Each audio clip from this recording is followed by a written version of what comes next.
Halo adik-adik, jumpa lagi dengan Kak Ihsan. Senang sekali saya kembali bisa menyapa kalian dalam video pembelajaran fisika kali ini. Sebelumnya, saya mengingatkan dulu berkenaan dengan wabah pandemi corona saat ini. Saya berharap kalian agar tetap di rumah, jaga jarak dan jaga kesehatan selalu ya. Sekedar informasi juga untuk kalian bahwa ini adalah video part 2, lanjutan daripada video optik sebelumnya. Jadi bagi yang belum menonton video sebelumnya, silahkan nonton dulu.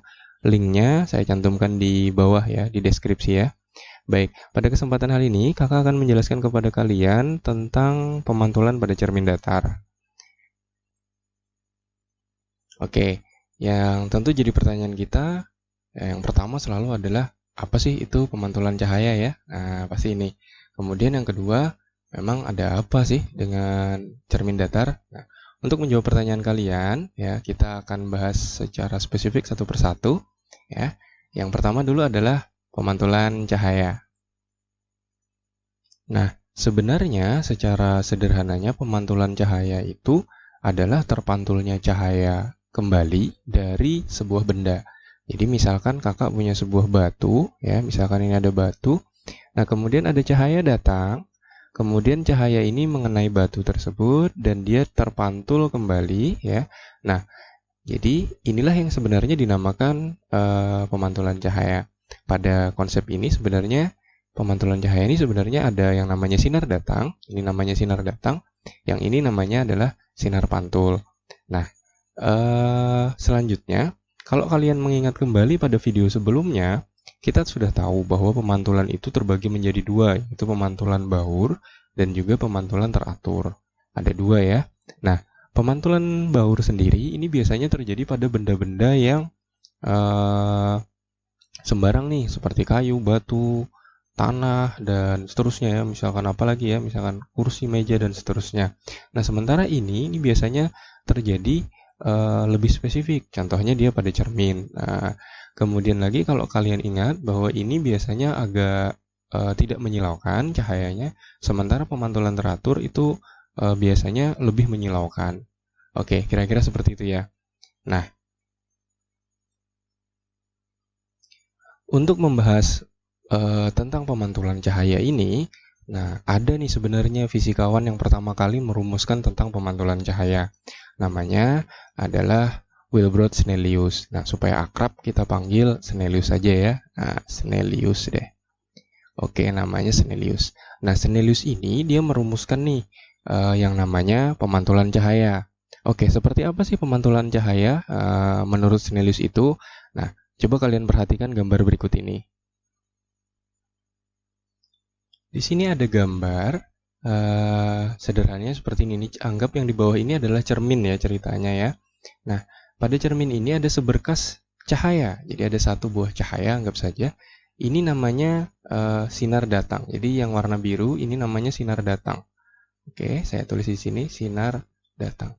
Nah, sesuai sinar datang, maka tentu saja arahnya dia menuju ke cermin nih ceritanya.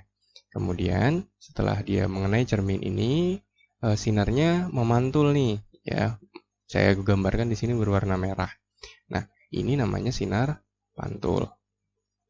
Oke. Nah, kemudian di sini yang warnanya hijau ini dan garis putus-putus ini namanya garis hayal yang saya sebut sebagai garis normal, ya.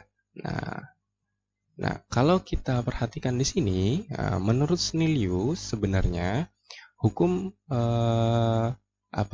hukum pemantulan cahaya menurut Snellius itu sebenarnya ada 3. Yang pertama dulu, oke, yang pertama sinar datang, ini yang warna biru, garis normal, dan sinar pantul, itu semuanya terletak pada satu bidang datar, yaitu hukum Snellius yang pertama. Ya, yang kedua, kalau kamu perhatikan, antara warna biru ini, sinar datang dengan garis normal, ini kalau saya ukur menggunakan busur, ini namanya didapatkan sudut ya. Nah, ini saya namakan theta I, atau yang namanya sebagai sudut datang. Nah, kemudian antara warna hijau dan warna merah ya, ini ada juga sudut nih. Nah, namanya adalah sudut pantul atau saya sebut theta R. Nilai kedua sudut ini itu adalah sama. Jadi kalau saya tulis theta I itu sama dengan theta R, atau sudut datang sama dengan sudut pantul. Oke, cukup paham ya? Nah, yang terakhir, yang ketiga, sinar datang yang tegak lurus itu akan dipantulkan kembali. Nah, tegak lurus itu artinya misalkan 90 derajat. Kalau dia datang sini ya, maka dia akan dipantulkan kembali. Oke, itu jadi kesimpulannya dari hukum pemantulan cahaya menurut Snellius. Oke, jadi ada 3 ya, cukup jelas. Nah, kita lanjut sekarang. Oke, yang kedua adalah cermin datar. Nah, tadi kalau yang pertama tadi adalah hukum pemantulan cahaya menurut Snellius, yang kedua adalah cermin datar. Sebelumnya, saya punya pertanyaan dulu nih, terutama untuk yang cewek. Enggak deh, cowok ya juga. Nah, kalau misalkan kalian mau jalan-jalan keluar rumah, ya biasanya habis mandi dan yang cantik, yang ganteng, biasanya yang kalian cari tentu saja adalah sebuah cermin, ya kan? Nah, pertanyaan saya, kenapa kalian menggunakan yang kalian pakai itu adalah cermin datar, bukan cermin yang lain tuh? Kenapa nggak misalkan cermin cekung atau nggak cermin cembung? Nah, kenapa nggak seperti itu? Nah, mari kita bahas sama-sama ya. Oke. Untuk membahas mengenai cermin datar ini, tentu saja ada beberapa hal yang perlu kita bahas. Yang pertama, tentu saja pengertian cermin datar itu sendiri apa. Kemudian bagaimana sih proses pembentukan bayangannya, ya kan? Kemudian yang ketiga, misalkan ada sifat bayangannya seperti apa. Kemudian perbesarannya bayangannya seperti apa. Dan apalagi ya kira-kira ya, jumlah bayangan, misalkan kalau ada 2 cermin datar tuh yang membentuk sudut, kira-kira juga seperti apa. Nah, coba kita bahas satu-satu. Yang pertama adalah pengertian cermin datar. Nah, cermin datar itu sendiri sebenarnya adalah kalau kalian lihat ya di bagian belakangnya itu ada lapisan kasar ya yang warnanya perak ya biasanya. Nah, jadi cermin datar ini adalah kaca ya. Jadi adalah kaca yang permukaannya itu sangat halus tuh. Nah, di bagian belakangnya itu kasar dan berlapis emulgram perak biasanya ya. Nah, kemudian atau kalau enggak lapisan tipis logam yang mengkilat. Nah, jadi sehingga tidak tembus cahaya nih. Nah, akibatnya kaca ini tadi akan dapat memantulkan semua berkas cahaya yang datang kepada dia. Jadi, cermin datar itu tadi, kalau kakak simpulkan adalah kaca yang berlapis lapisan logam, yang di bagian belakangnya semua berlapisan logam, sehingga semua sinar datang akan terpantul. Oke, itu ya. Nah, bagaimana tentang pembentukan bayangannya? Nah, untuk memahami pembentukan bayangannya secara sederhana, saya akan jelaskan seperti ini. Ini misalkan ada sebuah benda ya. Nah, di sini ada cermin nih. Nah, benda ini untuk pemantulannya secaranya seperti ini. Jadi yang pertama ada sinar datang dulu ya. Nah, ceritanya ini adalah sinar datang. Sini aja deh. Nah, sinar datang. Nah, ini kemudian dia dipantulkan nih. Nah, jadi sinar datang yang pertama. Jadi untuk menggambarkan sebuah bayangan kita memerlukan biasanya minimal ada 2 dulu ya. 2 sinar nih. Nah, yang sinar ini kemudian dipantulkan ke sana.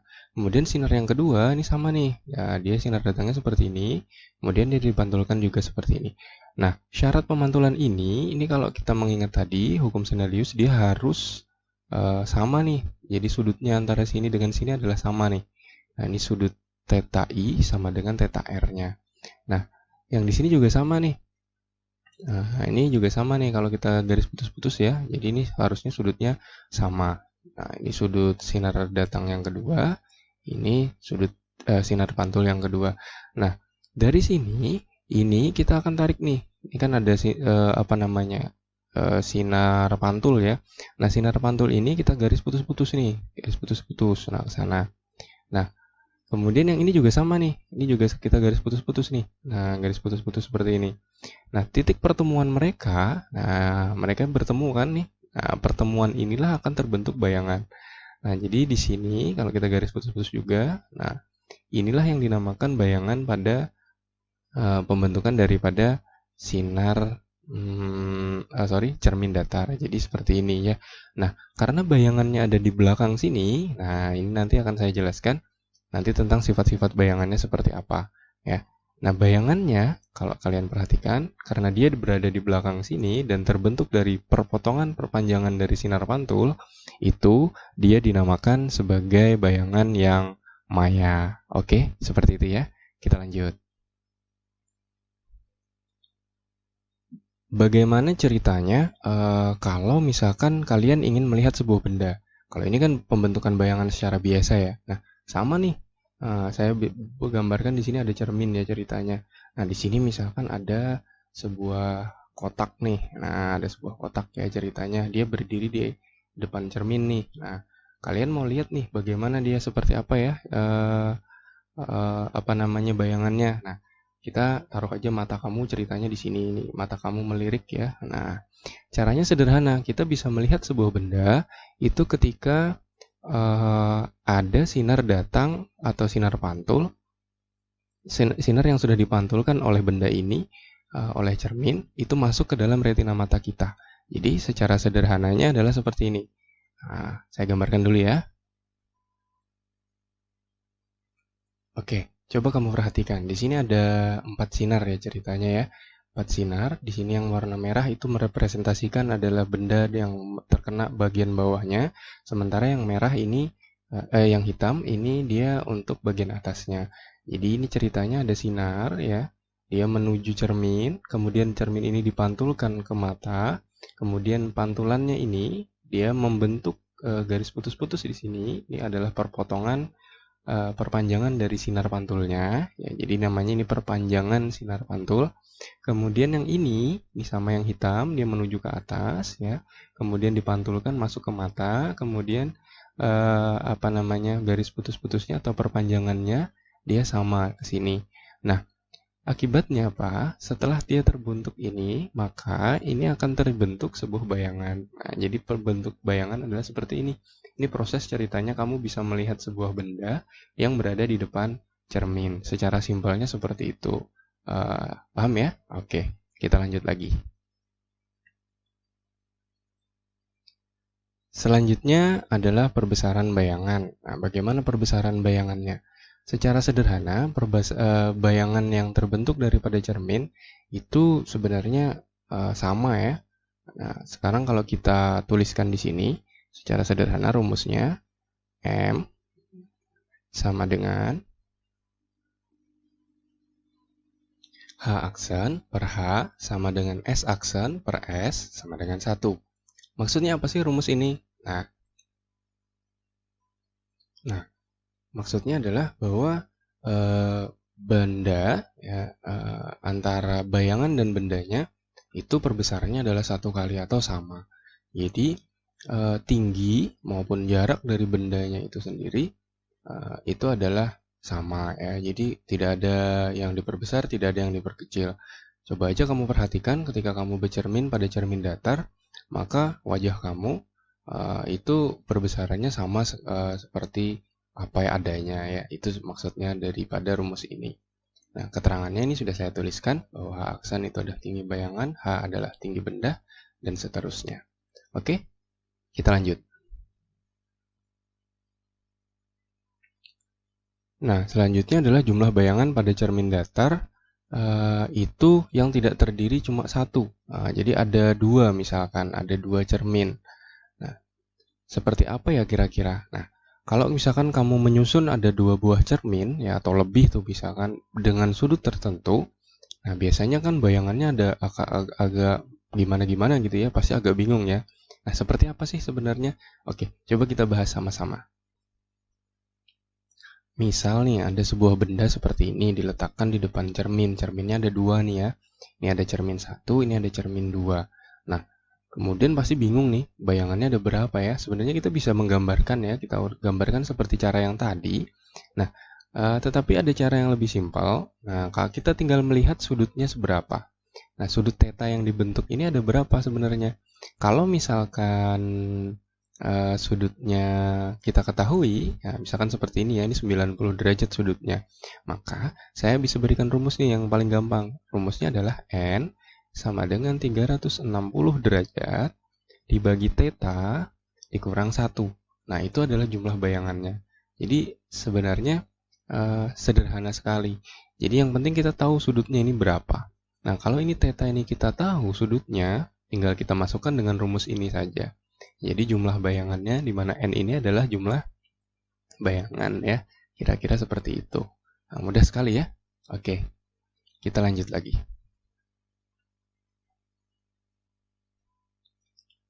Selanjutnya adalah sifat bayangan. Nah, sifat bayangannya seperti apa? Agar lebih mudah, sebenarnya kita perlu melukis dulu deh, atau kita menggambar dulu si bayangan pada cermin datar supaya kita tahu sifatnya seperti apa.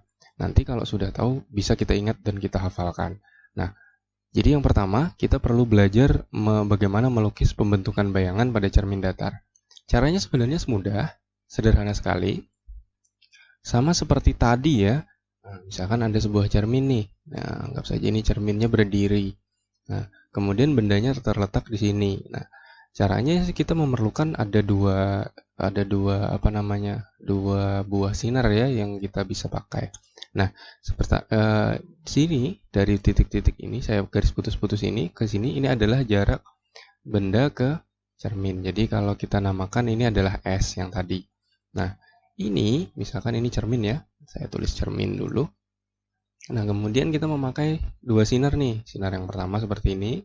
Maka dia mengikuti kaidahnya tadi bahwa dia harus sinar datang dan sinar pantul sudutnya sama. Ini yang pertama ya. Kemudian ini dia akan membentuk garis putus-putus di sini kan. Nah, seperti ini. Kemudian yang kedua sembarang lagi nih, misalkan nih. Nah, ini saya perpanjang. Nah, ini yang kedua seperti ini. Oke. Nah, ini juga sama nih berarti. Nah, seperti ini ya.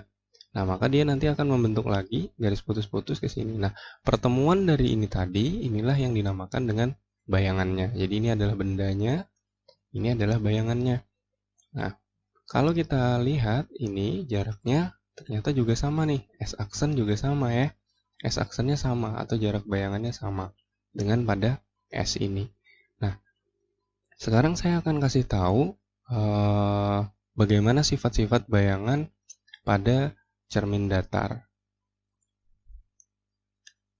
Jika misalnya benda yang kita cerminkan ini adalah bukan titik ya atau garis, maka misalkan kalian berdiri di depan cermin tuh, maka kalian akan mendapatkan bahwa ukuran bayangan kamu itu sama persis dengan ukuran aslinya atau ukuran badan kamu sendiri. Jadi besarnya adalah sama besar ya. Jadi antara bendanya dengan cermin tadi sama besar. Nah, benda dan bayangan ini, bedanya sih hanya satu aja. Apa? Dia terbalik tuh. Terbaliknya bukan kepala di atas, kemudian kepala di bawah, kaki di atas bukan, tetapi adalah hal kanan kirinya saja. Nah, jadi kalau kamu mengamati kanan kirinya agak berubah. Nah, ya seperti itu ya. Nah, tetapi untuk bendanya sebenarnya bayangannya tetap tuh. Di sini kalau kita lihat tadi ya, yang pertama dulu ini namanya terbentuk garisnya putus-putus daripada sinar pantul ya. Ini sinar pantul nih. Nah, yang benda yang terbentuk dari perpanjangan sinar pantul itu disebut sebagai benda semu atau benda maya. Jadi yang pertama dulu dia adalah maya atau semu. Nah, lawannya itu adalah benda nyata. Benda nyata itu dia terbentuk dari perpanjangan dari ini, sinar pantul. Kalau dia perpotongan dari perpanjangan dari sinar pantul, ini dia dinamakan maya. Bahasa lainnya dia biasanya bayangan maya itu dia tidak tertangkap oleh layar. Nah, itu dia benda yang maya. Nah, kemudian kedua lagi, sifat yang kedua itu dia adalah tegak tuh. Nah, tegak ini maksudnya ya tadi saya bilang kaki tetap di kaki ya. Nah, bendanya tidak terbalik itu. Jadi, tetapi hanya arahnya saja yang berlawanan terhadap cerminnya. Jadi tegak, tetapi arahnya yang berlawanan terhadap cermin. Kemudian yang ketiga itu ukurannya ya, ukuran benda itu sama dengan ukuran bayangan. Ukuran bayangan. Nah, ini sifatnya juga. ukuran bayangan sama dengan ukuran benda. Kebalik deh, sama aja maksudnya seperti itu. Kemudian yang ketiga, yang keempat, jarak benda. Nah, terhadap tercermin tadi itu adalah sama dengan jarak bayangan. Nah, jadi ini kalau kalian lihat jarak benda S itu sama dengan S aksen gitu. Jadi kesimpulannya cermin datar itu dia maya atau semu, kemudian dia tegak, ya kan? Kemudian yang ketiga itu adalah ukuran bendanya itu sama dengan ukuran bayangannya. Kemudian yang terakhir adalah jarak benda sama dengan jarak bayangan. Oke, kira-kira cukup paham ya? Nah, penutup deh. Nah, saya kasih bonus soal. Misalkan kita membahas yang tadi saja. Ada dua benda, ya misalkan dua benda. Satu benda, tetapi dia berada di depan dua buah cermin yang membentuk sudut. Anggap saja ini 60 ya kira-kira ya. 60 derajat nih. Nah, kemudian bendanya diletakkan di sini nih, ya kan? Nah, pertanyaannya, berapa jumlah bayangan yang terbentuk? Jumlah bayangan gampang sekali ya, berarti jumlah yang bayangan terbentuk seperti yang kita tahu kalau tetanya sudah ada 60 derajat, berarti kita tinggal masukkan rumus yang tadi. N sama dengan 360 per theta berapa? Nah, tetanya di sini ada 60 ya kan. Kemudian dikurang 1. Nah, jadi hasilnya berapa tuh? Nah, berarti hasilnya nanti 5. Udah, seperti itu aja contohnya ya. Yang simpel-simpel aja. Nah, untuk soal-soal yang lain, nanti bisa kita pelajari lagi lebih lanjut. Nah, semoga apa yang kakak berikan pada hari ini bermanfaat buat kalian. Kira-kira itu saja ya yang bisa kakak sampaikan. Jadi pada video part 2 ini hanya sedikit tentang cermin datar dan ini sangat mudah sekali. Jadi semoga ini dapat sedikit membantu kalian belajar di rumah. Nah, kita jumpa lagi di video part 3. Nah, kita akan bahas cermin lagi, tetapi cermin yang berbeda yaitu cermin cekung. Oke, kira-kira begitu ya. Sampai jumpa lagi. Pesan saya terakhir sebelum saya tutup video ini, tetap di rumah, jangan kemana-mana, belajar yang rajin. See you next time. Bye-bye.